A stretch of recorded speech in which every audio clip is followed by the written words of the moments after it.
Hello, it's Imogen here with Shay Seaborne, trauma awareness educator, and we're here to continue our conversation about resources and resilience. And in this video, we're going to talk about inner resources and how we can build them.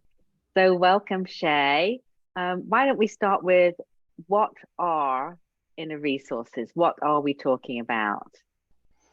Inner resources are things inside you that help you feel strong and help you recover from difficult experiences, upsetting moments, long periods of challenges, accidents, injuries, losses.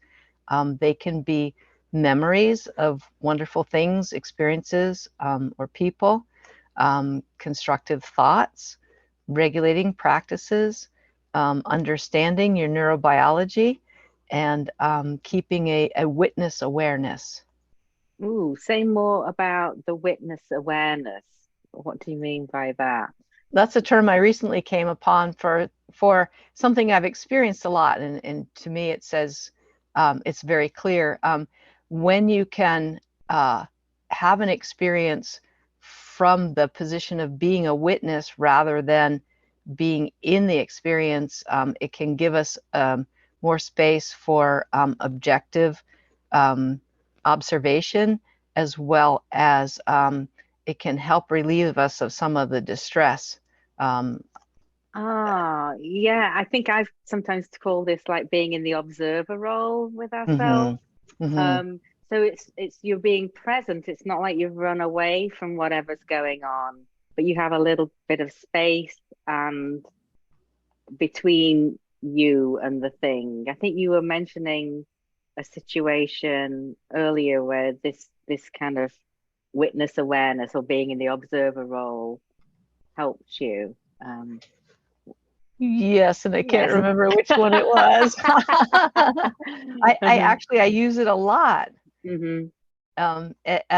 The first thing that comes to mind for me, of course, is pain, because I have so much body-wide pain that uh, I've learned to be able to watch and feel and notice the pain, be curious about it, observe it, don't put any value on it, and it still hurts and it's still a lot to deal with, but it's not nearly as miserable to deal with it, and it It's makes me feel a little safer and a little more in control of things. yeah, yeah.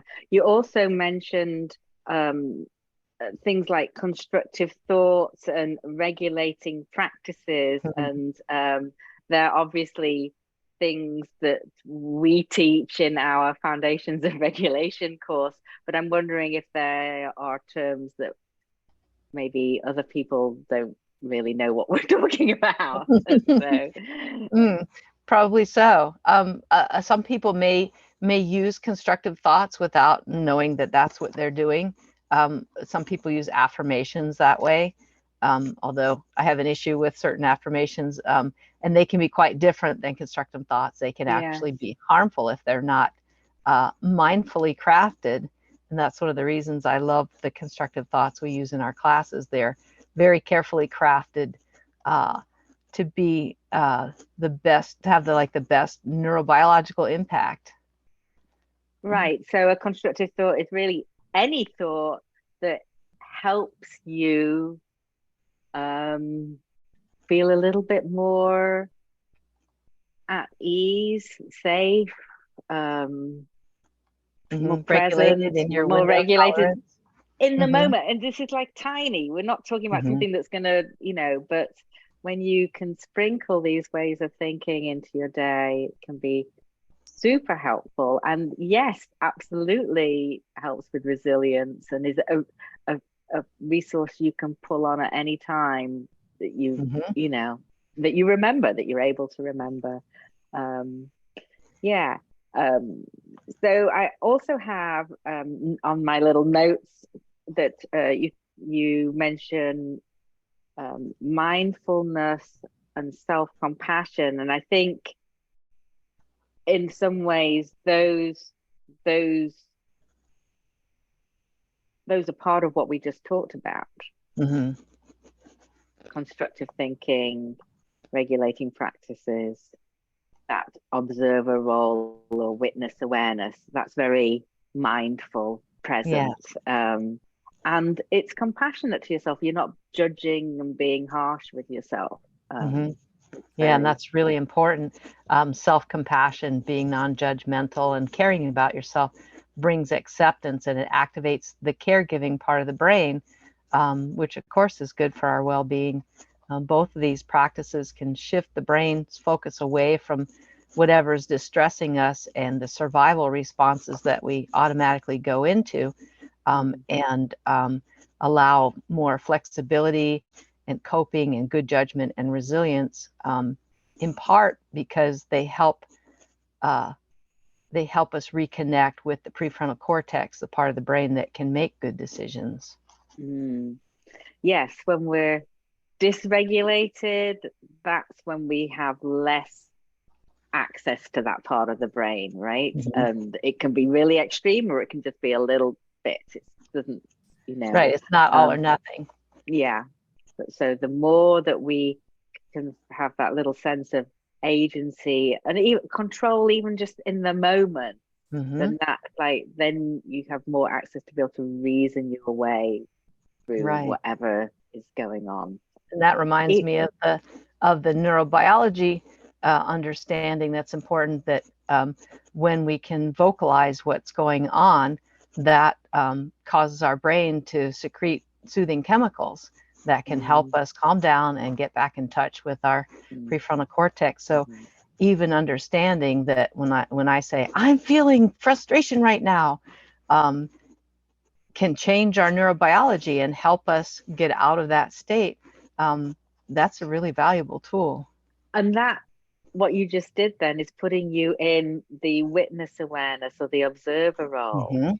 because you observed and noticed and spoke that you were feeling frustrated, but you weren't just being frustrated and in the Right. frustration. There was a little bit of, Yes, I'm yeah, articulating it. Yeah. yeah, And yeah, that can give yeah. me the space to even feel some compassion for myself. Oh, Hmm. yeah, well, I have good reason to be frustrated. And Hmm. then, give myself a little compassion. So all of that over time, repeated regularly, can build our resources for resiliency. Hmm. I see you've got a little quote from Diana Fosher. Who's that? Hmm. What's the quote? She's an author who works in attachment theory. Okay. Um, yeah.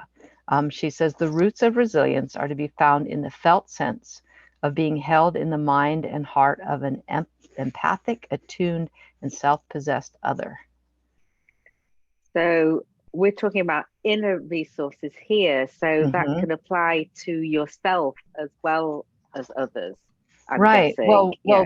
Well, those we can build inner resources through our relationships, and we'll talk about that more in the next Well, video.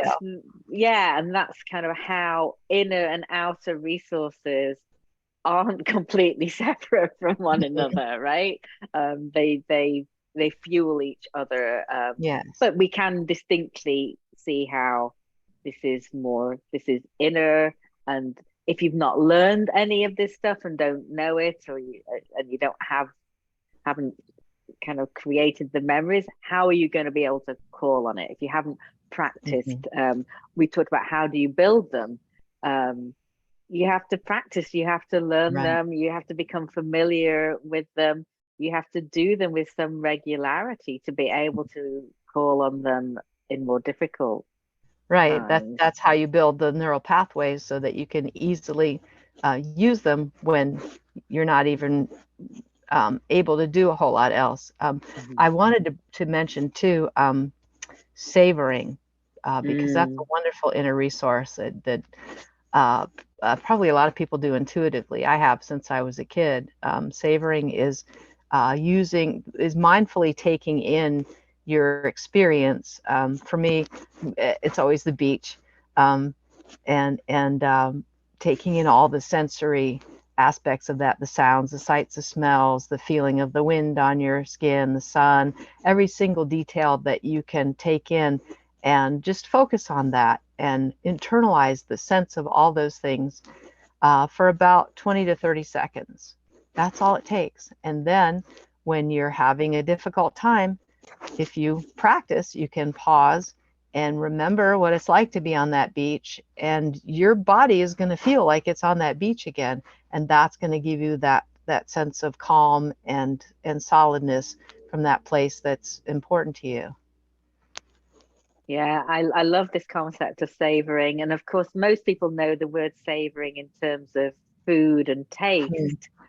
Um, but how you described the beach and all the senses, I could really, I mean, I actually felt like I could almost taste it too, the salt air and the, um, but how, when you've got that yummy mouthful of food and you really like take your time over enjoying it, you're doing that in a larger way with the Zero that's calories. yeah, and 0 calorie.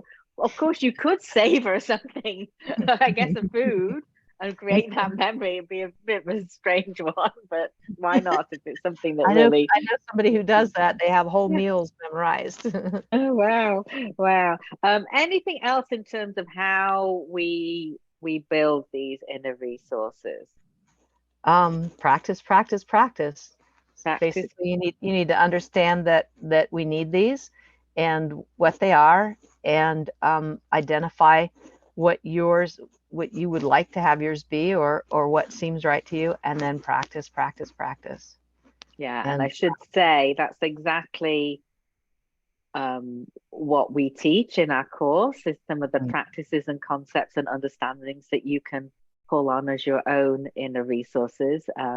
That's by no means the only ways you can do that, but we found it to be a very, very helpful way for us and the people we've worked with.